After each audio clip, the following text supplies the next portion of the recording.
A paz do Senhor, juvenis. Estamos felizes por estar aqui mais uma vez com vocês. Sejam bem-vindos a mais uma EBD Online. E graças a Deus estamos aqui para trazer mais um novo tema, mais uma lição do tema desse trimestre, que é Avivamento para a Juventude. E hoje nós estamos com a lição que é uma bênção. Hoje nós vamos tratar a 8ª lição, que tem por título o derramamento do Espírito Santo.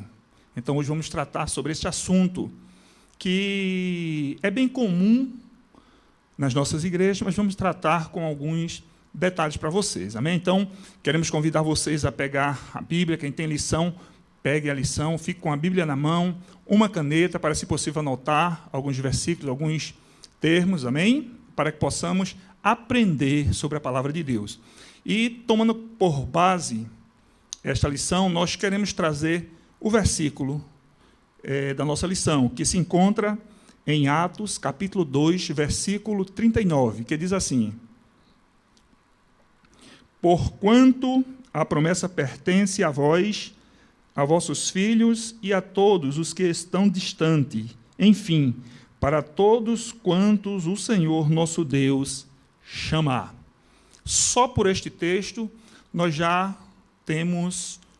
aprendemos já bastante quando o apóstolo Pedro menciona esse texto. Mas nós vamos tratar ponto a ponto sobre cada tópico aqui de forma detalhada, bem concisa, mas para que fique claro para vocês, juvenis. Amém?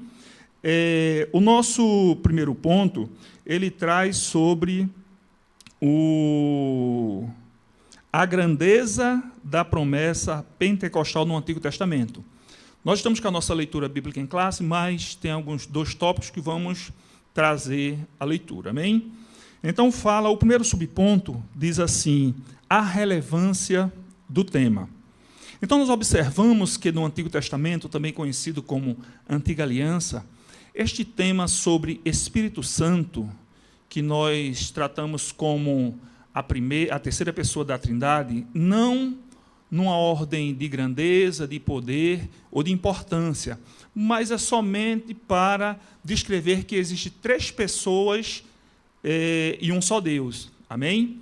Então, esse tema, o primeiro ponto que fala da relevância do tema no Antigo Testamento, nós podemos encontrar de Gênesis até o livro de Malaquias.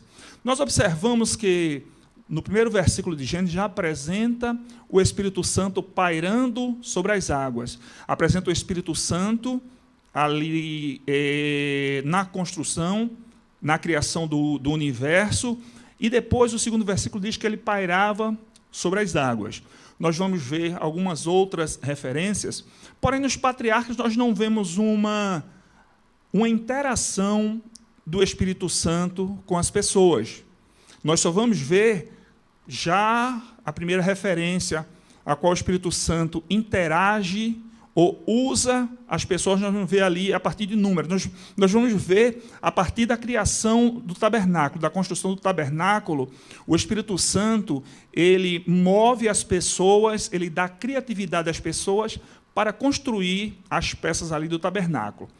Mas estamos falando sobre derramamento, que também conhecemos como batismo, porque a palavra batismo, a mais usada no grego, baptisma, ela tem o sentido de efusão, ou seja, derramar. Então, o título está bem nessa lição, derramamento do Espírito Santo. E nós vemos ali, meus queridos juvenis, no Antigo Testamento, algo semelhante a esse derramamento, que é ali no capítulo 11 de Números, quando Jetro, o sogro de Moisés, orienta Moisés para dar responsabilidade a alguns homens.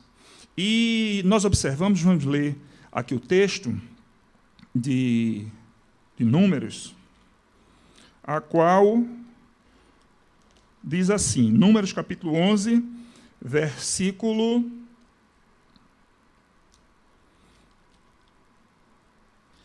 11, versículo 27 em diante, diz assim: um jovem correu e foi anunciar a Moisés. Eis que Eldade e Medade, exclamava ele, estão profetizando no acampamento.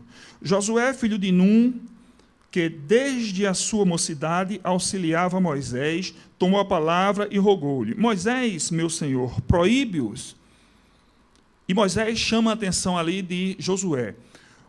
O texto antes mostra que Deus, ele orienta Moisés, chama Moisés e pede para aqueles homens, todos aqueles homens, os 70 anciãos, ficarem em volta da tenda da congregação, porque na tenda da congregação era onde Deus manifestava a sua glória. Aqueles homens ficam em volta, e ali o Senhor diz a Moisés: Moisés, eu vou tirar do teu espírito, que é o Espírito de Deus, e vou distribuir para os 70 anciãos. E ali Deus distribui, e aqueles homens começam a profetizar.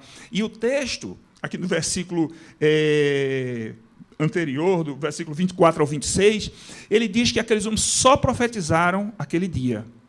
E dois homens que, justamente, esse Eldade e Medade, eles não foram para a tenda da congregação, mas ele foi escolhido entre os 70. E o Espírito Santo veio sobre aqueles homens e eles começaram a profetizar no meio do acampamento. E um jovem foi, disse a Moisés, e gerou esse ciúme de Josué. E Moisés diz assim: tu tens ciúme por mim? E Moisés ali diz uma palavra profética. Ele diz: quisera todo o povo de Deus pudesse ser profeta e recebesse o Espírito Santo. Então, nós entendemos aqui como uma própria profecia. Amém? E o segundo subponto diz a promessa, fala da promessa de Ezequiel, o texto que mostra aqui no capítulo 36, versículo 25 ao 27, a qual Ezequiel, ele diz a seguinte palavra. Ezequiel, capítulo 36, versículo 25. Então aspergirei água fresca e límpida, e ficarei purificados. Eu mesmo vos purificarei de todas as vossas impurezas e de todos os vossos ídolos, e vos darei um novo coração, e derramarei um espírito novo dentro de cada um de vocês. Arrancarei de vós o coração de pedra, e vos abençoarei com um coração de carne. Aqui fala da promessa de Ezequiel. Ezequiel foi um profeta chamado durante o cativeiro de Israel em Babilônia. O que nos chama a atenção dessas palavras de Ezequiel, e nós vamos fazer um paralelo com as palavras de Joel, que é chamado do profeta pentecostal. Primeiro ponto é que o texto de Ezequiel, ele fala na questão de purificação, de purificar os seus pecados. Mas nos chama a atenção, o texto ele nos traz uma conotação de localidade, apenas para o povo de Israel que estava ali no cativeiro.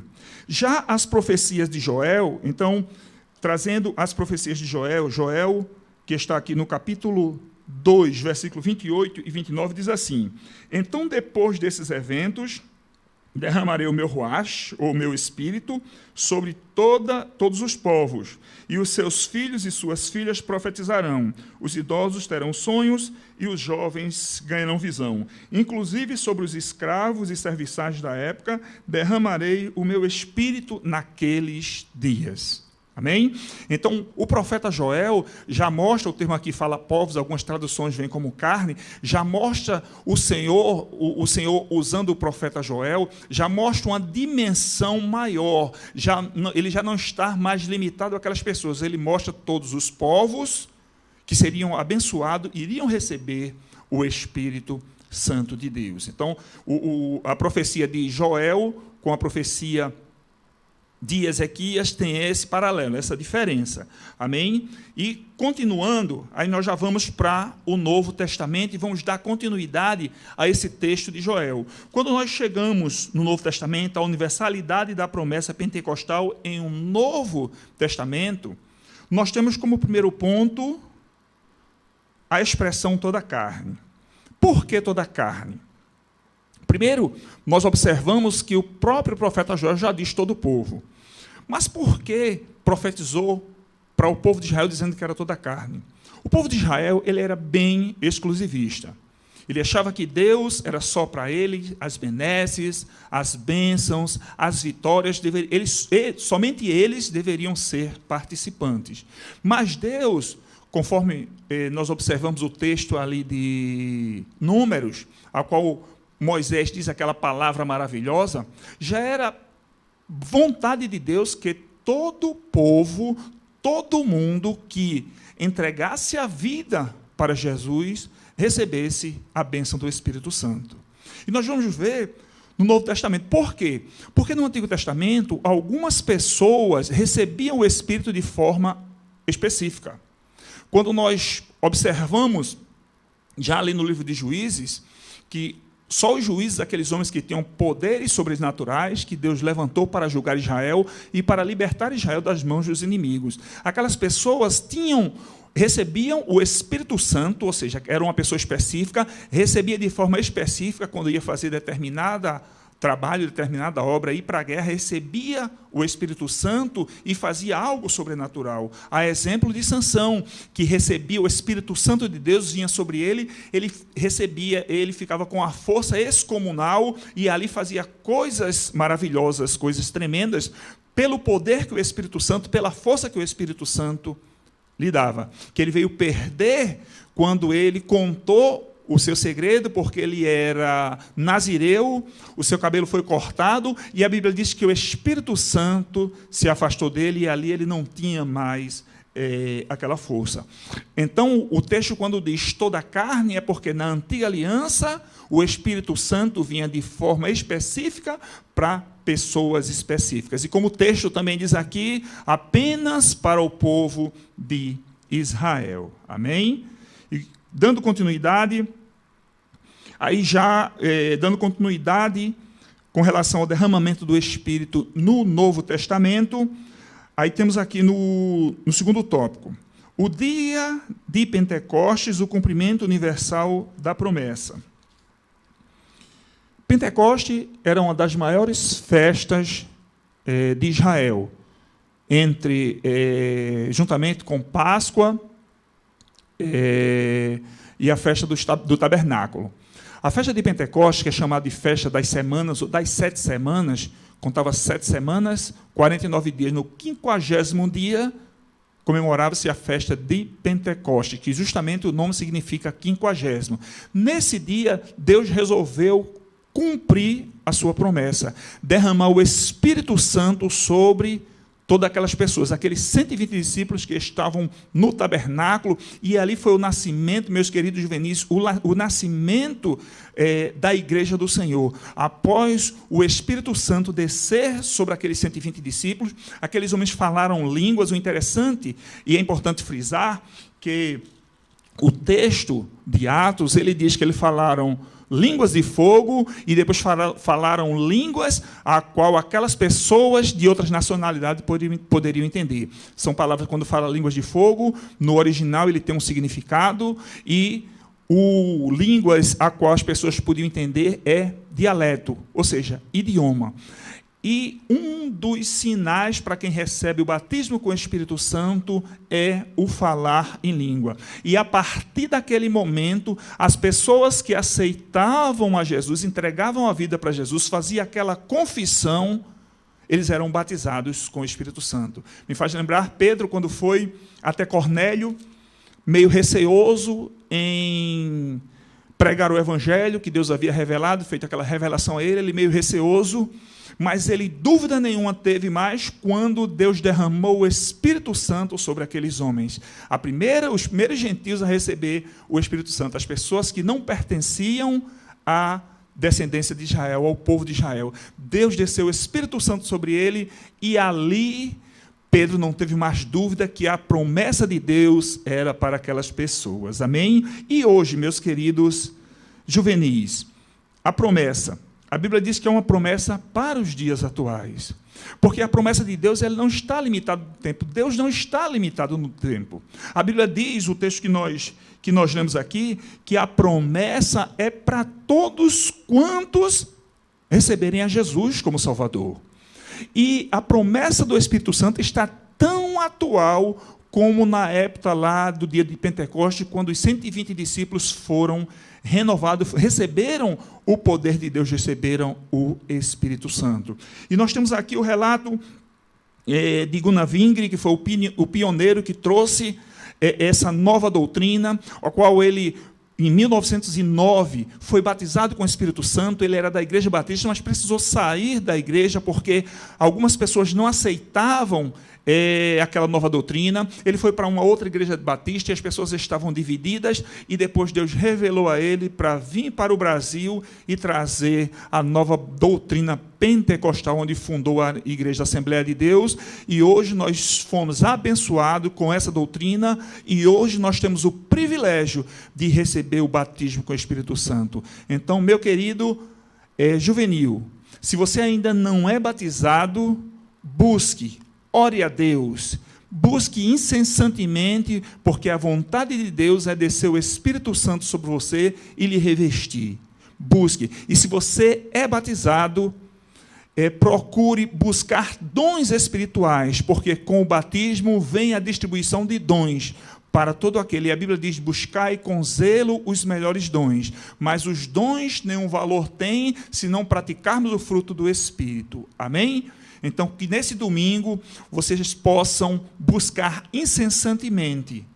Quem não é batizado, buscar o batismo com o Espírito Santo, e quem já é batizado, buscar um dom espiritual da parte de Deus. Amém? Que Jesus vos ajude, continue derramando da sua graça, da sua bondade sobre suas vidas. Amém? Que esse domingo seja um domingo de bênçãos, que esse domingo seja um domingo de graça, seja um domingo abençoado para você e sua família. Amém? Fiquem na paz do Senhor.